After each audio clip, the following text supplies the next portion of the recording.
Hey, a video came across my feed today. It was a short one from Trinity Radio. I just wanted to film a quick response to it from Braxton Hunter. Hey Brax, hopefully you watch this. So this was on his video with David Wood about the Kalam, and I wanted to address a couple of things really quick. First, what David says about the Kalam here. For a person to object to these, I want to say basically I have to throw out all rational thought, right? If I don't know that whatever begins to exist must have a cause, if I can't say that, I give up. I give up on. If you, Mr. Atheist, are telling me that of everything I've learned, of everything I can figure out and understand about how things work, if I cannot say whatever begins to exist must have a cause, if I can't say that, I'm done. Now, this kind of intuition and inference that David is referencing is very useful for us on a day-to-day basis. It serves us very well, but it starts to break down, especially when we're talking about scientific ideas. Now, one of the most obvious ways that you can see this is that ancient mathematicians and, early scientists, proto-scientists, natural philosophers, as they were called, spent centuries trying to create mathematical models to describe the motion of the solar system around the Earth. Because at the time, the inference was, and it was correct at the time, that things moved around the Earth and the Earth was stationary. That was a reasonable inference from what people knew. Turns out it was completely wrong. Another place you can see this in science was when people started examining light and they discovered that light was a wave. And as everyone knew back then, waves needed a medium to travel through. So the luminiferous ether was posited, and it turns out that light is actually a self-propagating wave, and it behaves as a wave and as a particle. And they could not have known that. The inference at the time was very reasonable to think that there was some medium out there that light was traveling through.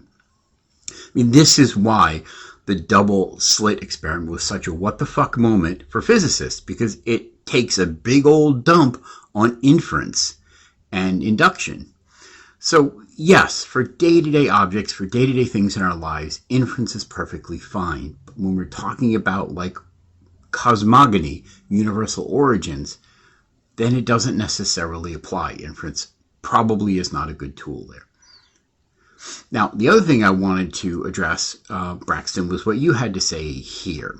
When we're talking about the universe, let's just cut to the chase with premise one. We're really talking here about the universe ultimately. And when we're talking about the universe coming into a being from nothing, there is nothing in nothing that can cause anything. Nothing is no powers, no possibilities, no properties, no potentialities. And so there just simply isn't, you don't have any fertile ground there for anything to happen. Now, someone might say, oh, well, yeah, but nothing might be able to, we don't know what nothing is like, so maybe nothing can do all kinds of things. But we're not talking about nothing in some as a label for something out there. We're talking about not anything. And I love when William Lane Craig says it this way. He says, what if someone said, nothing stopped the German advance?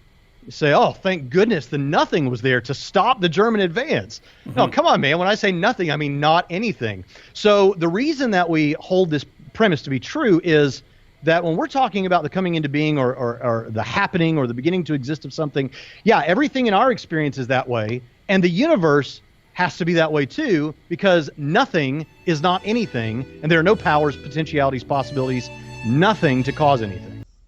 Now, I think you're creating a false dichotomy here. You're positing either a universe coming from nothing or a universe having a cause. We could postulate or speculate about an idea of a realm, say a realm of pure energy, where universes just emerge. There's nothing that causes them. It's nothing about the energy that causes them. So we have stuff, we have energy, we have the things of energy, and that universes just spontaneously occur in this realm of pure energy. Now, I'm not saying that's correct. The point I'm trying to make is universe from nothing or universe with a cause is a false dichotomy that I think you're putting forward here. I am putting up, hopefully this weekend, the beginning of my videos on the Kalam. It's going to be a 3-part series with maybe a 4th bonus episode. I'm not sure. Maybe I'll watch them, hopefully. Anyway, I just thought I'd give a quick response to your quick little video. Take it easy, everybody. Of course, be kind to one another. Stay safe out there, and I'll see y'all next time.